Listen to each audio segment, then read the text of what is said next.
Bonjour à tous et bienvenue dans cette nouvelle chronique taraborienne. Aujourd'hui, dans cette chronique, je vais vous parler un petit peu de ceci, le supplément chez Wizard of the Coast pour le monde d'Eberron, Rising from the Last War. Il s'agit de la présentation d'Eberron dans la version 5e édition. Si ma mémoire est bonne, je ne suis pas un spécialiste de cet univers, mais il me semble qu'il est apparu dès la 3e édition ou la 3.5. En tout cas, il existait une itération pour fonctionner avec la 4e édition. Et là, bien sûr, ça a été repris. Alors, que dire ? Au départ, cet univers a été créé par Keith Baker, l'auteur original. C'est vraiment quelque chose de particulier. Une fois de plus, ça ne vient pas de chez Wizard à l'origine. Enfin, la création a été, si je puis dire, annexée pour cette 5e édition. Là, ce sont bien des équipes de Wizard qui ont travaillé dessus. Mais j'y reviendrai. Il y a également eu des petites choses de sortie pour la 5e édition par Keith Baker. Alors bon, comme d'habitude, on avait une couverture alternative qui était très belle. Malheureusement, je sais pas si vous arrivez à la voir là. Voilà, magnifique. Une des plus belles, enfin en tout cas une de celles qui me plaît le plus dans les couvertures alternatives sorties jusqu'à maintenant. Moi, j'ai pas réussi à la voir, donc j'ai la couverture normale. L'ouvrage est comme d'habitude avec Wizard, très très soigné. Nous avons un peu plus de 320 pages exactement, avec, je ne l'ai pas encore détaché, et je la connais de toute façon, voilà, une superbe carte de Corvair, le monde d'Eberron. Alors, comment se présente l'ouvrage? On a d'abord une petite part d'introduction. C'est pas mal parce qu'il parle un peu une partie historique d'Eberron, mais il y a également un petit peu, on décrit un petit peu la vie de tous les jours sur Corvair, K-H-O-R-V-A-I-R-E. Après, il est précisé un petit peu quelques petites notions sur le type de jeu qu'on va pouvoir faire jouer. C'est orienté pulp et intrigue noire. Intrigue noire étant de la dark fantasy, mais plus sur l'intrigue que sur l'action en fait. En réalité, moi je trouve après lecture qu'on est beaucoup plus dans de l'intrigue politique, même s'il y a pas mal de magie, etc. Puisqu'il y a un petit côté un peu steampunk dans l'univers. Il y a des trains, des choses comme ça. Alors, je veux pas trop spoiler, donc je citerai pas tout. Bon, sans vraiment spoiler, il faut savoir qu'à l'origine de ce monde, il y a des dragons. Les dragons ont beaucoup à voir. Il y a notamment quatre dragons principaux qui font partie d'un métaplot que vous pouvez utiliser ou pas dans ce que vous allez faire jouer. Moi, je pense que c'est intéressant de les utiliser. Et ces dragons, en fait, il y a une prophétie qui se tisse, qui est assez complexe, puisqu'en fait, la prophétie, un peu comme les vers de Nostradamus, il y a un côté interprétation, on ne sait pas vraiment ce qui est vrai, enfin, c'est très difficile de démêler la part du vrai, la part du faux.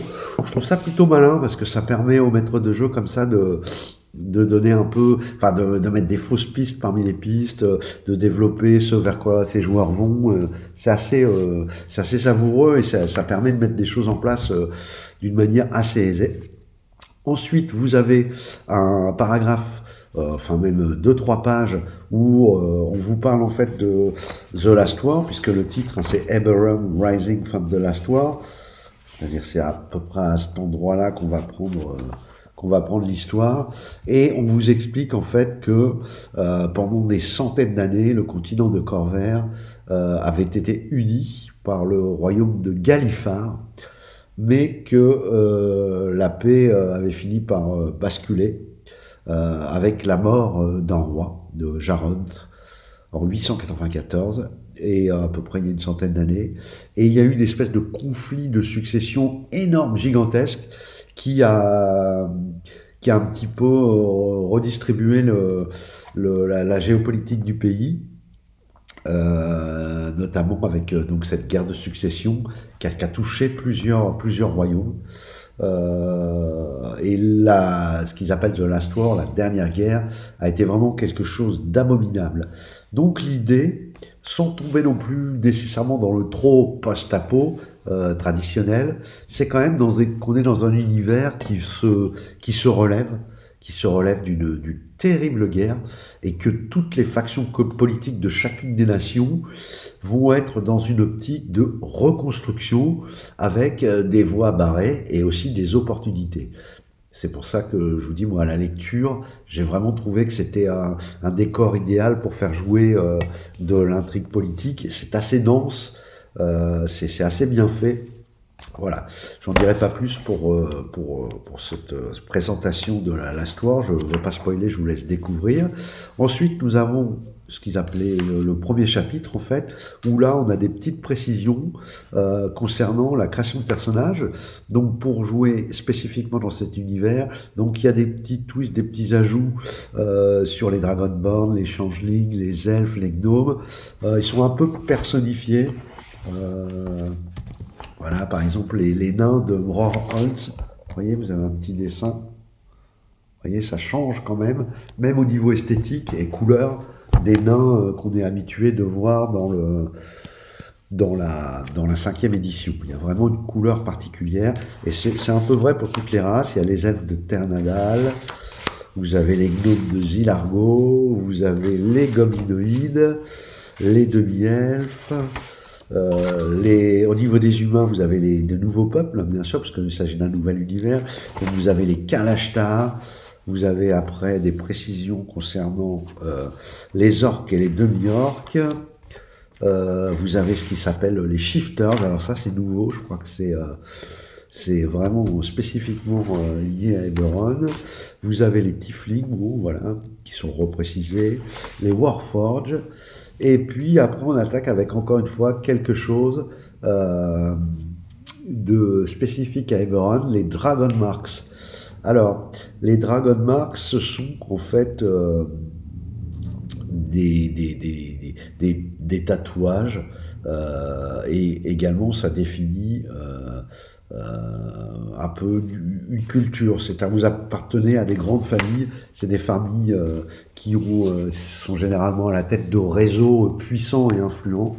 Voilà, vous avez même on vous définit un peu les marques draconiques de ces familles. Donc là encore, on a de quoi faire en termes de réseau pour de l'intrigue politique. Ensuite, après ce premier chapitre, je repasse par la table des matières et détailler donc chacune des marques of detection, finding, handling. Voilà. Vous avez la classe d'artificier,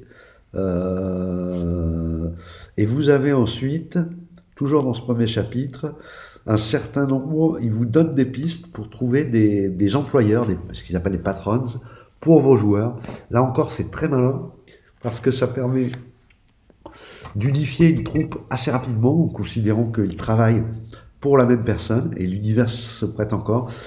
Alors vous avez soit des guildes, soit le syndicat du crime, soit une des Dragon Mark, des maisons avec les marques de dragon. Vous avez des agences espions, puisque bien évidemment, vu la période, il y a énormément d'espionnage. Chaque nation essaye de prendre sa part du pouvoir et surtout de savoir où sont les autres. Une espèce de course comme ça. Vous avez enfin voilà, il y en a toute une liste, des forces militaires, des journaux, c'est assez intéressant. Vous pouvez travailler pour un journal, vous pouvez travailler pour une université, un ordre religieux, une faction d'inquisiteurs, voilà, ou des immortels, etc., etc. Ensuite, vous avez ce qu'ils ont appelé le deuxième chapitre, le Corvair Gazetteur, où là, on fait un tour d'horizon assez poussé quand même, sur les nations de Corvair, donc l'Ander, le Breland, le Cyr, le Dargoon, le Daemon West, Drome, les Elden Riches, le Karnat, Lazar, les principautés de Lazar, Mror-Holtz, là d'où proviennent les nains, Kubara, Shadow Marches, voilà. Z-Largo, les Distant Lands, etc., etc. C'est très intéressant et je trouve ça très bien fait en fait, parce qu'il y a une économie de moyens, il y a beaucoup d'éléments qui pour moi sont bien dosés dans ce qui est présenté et puis les zones grises qu'un maître de jeu qui souhaite créer sa campagne va pouvoir investir pour builder dessus.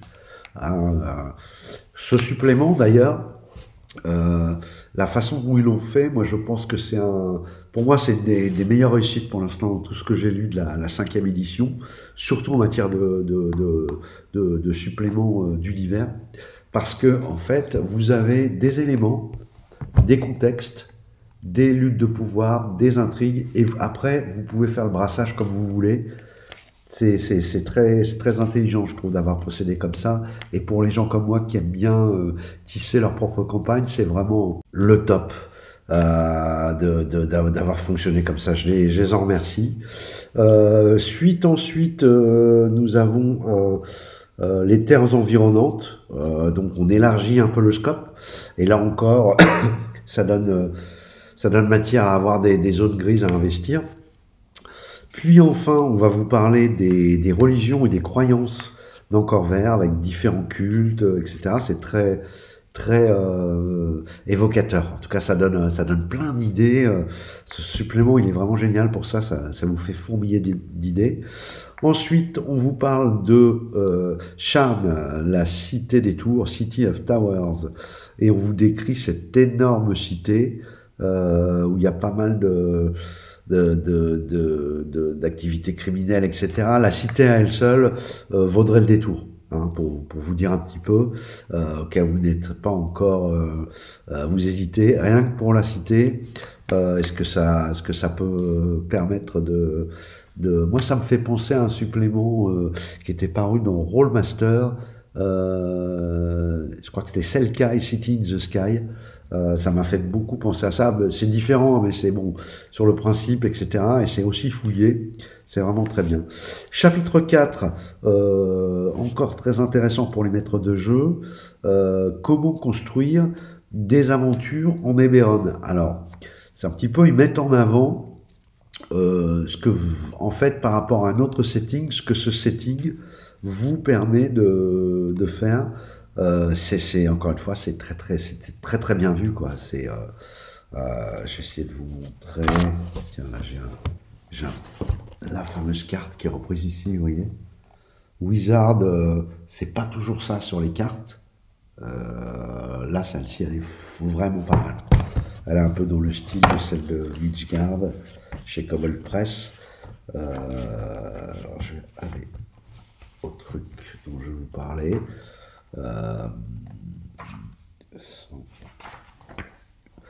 Vous voyez, vous avez des petits encarts comme ça, contextuels, là, comme Back from the Dead, et puis après vous avez des tables de l'explicatif, c'est très riche, très intéressant. Ensuite, le chapitre 5, on va s'intéresser à certains trésors. Alors, je vais pas trop en dire parce que là, peut-être je spoilerai si je parle de ça. Ceux qui connaissent le supplément voient certainement à quoi je fais allusion. Il y a également des objets magiques, de façon générique. Puis le chapitre 6, et là encore une fois, c'est très bien vu. Friends and Foes, vous allez avoir du PNJ que vous allez pouvoir utiliser comme des alliés. Vous allez avoir des adversaires et du bestiaire. Et là encore, je vais essayer de vous faire voir un petit peu. Il y a quand même de quoi faire, hein. Je vais essayer de passer quelques pages comme ça. Voilà, il y a de quoi faire, je ne veux pas trop spoiler non plus. Bien décrit. Alors, c'est les anciens stat blocks, hein, il date un peu ce supplément. Donc, en fait, on est encore sur les stat blocks habituels qui vont changer normalement dès janvier, si j'ai bien tout suivi ce qui se passe chez Wizard. Voilà. Vous avez également des plans pour certains lieux. Vous voyez, ça permet de gagner du temps, d'utiliser des lieux qui en plus sont raccord avec le setting parce qu'ils y appartiennent. qui sont un peu détaillés, mais que vous pouvez aussi juste prendre les plans et puis les utiliser pour vous. Bref, il y a vraiment, pour moi, c'est une mine d'or. C'est un, je le redis parce que c'est un des meilleurs suppléments que j'ai lu. Autant je suis toujours un peu mitigé sur leurs aventures, leurs campagnes, hein, avec comme principal grief, reproche, entre guillemets, le fait qu'ils se contentent de republier des campagnes qui existent déjà et qu'on attend toujours avec impatience de la création chez Wizard. Mais bon, visiblement, ils préfèrent laisser les éditeurs tiers s'en occuper, les gens comme Critical Role, Cobble Press, etc. J'en passe des meilleurs. C'est un peu dommage. J'espère qu'ils vont un peu revoir leur copie de ce côté-là. Autant là, on a vraiment un supplément génial. J'ai eu de la chance sur les derniers suppléments. Là, je vous fais la chronique de celui-ci. J'ai également pris Fitzban sur les dragons, qui est excellentissime aussi. Et puis je pris aussi celui sur le domaine, les domaines de l'épouvante. Vous savez, ces plans parallèles dans lesquels se trouve notamment le plan du vampire Strad Vedzarvich. Voilà, je pense que je ferai des vidéos de présentation également pour cela. Voilà, j'espère que je vous ai donné envie. Ah oui, alors ce que je voulais vous dire, c'est qu'en fait, Keith Baker, l'auteur original, quand il a vu ce supplément, je crois qu'il a bien aimé. Il m'a semblé dans une vidéo dire qu'il était content, déjà que son setting soit repris pour la 5e. Mais il a pensé que ça pouvait être pour lui l'occasion de remettre la main à la pâte et rajouter des choses. Et il a sorti un ouvrage qui est énorme, beaucoup plus énorme que celui-ci, que les 340 pages de celui-ci, vous savez, par le biais de la DM's Guild, donc, et qui s'appelle Explorer Guide to Eberron. Inutile de vous dire que comme j'ai été vraiment conquis par ce supplément, je ne vais pas tarder à commander l'Explorer Guide, et je ferai une vidéo, voilà, ne serait-ce que pour vous renseigner, pour savoir si, à mon avis, ils sont très complémentaires. Et en plus, ils sont faits par l'auteur d'origine, donc il n'y aura pas de problème de continuité, de perte de couleur, etc. On restera, je pense, bien dans les thématiques très originales d'Eberron. Et voilà. Eh bien, j'espère que cette vidéo vous a plu, vous a donné envie d'aller un petit peu dans cet univers. Vous voyez, il y a du mécanique, hein. Quand je dis le côté steampunk, c'est pas vraiment le steampunk victorien. C'est plutôt du punk fantasy, on va dire. Je sais pas si vous voyez, on reste quand même dans du médiéval, arcade punk peut-être, je crois que c'est ça peut-être le nom spécifique. Enfin voilà, en tout cas ça donne très envie, et en termes de ce qu'il est possible de faire jouer à la table avec ce genre d'univers, c'est assez énorme. Voilà, je vous dis à bientôt, au revoir, et passez des bonnes fêtes si on ne se revoit pas d'ici là. Au revoir.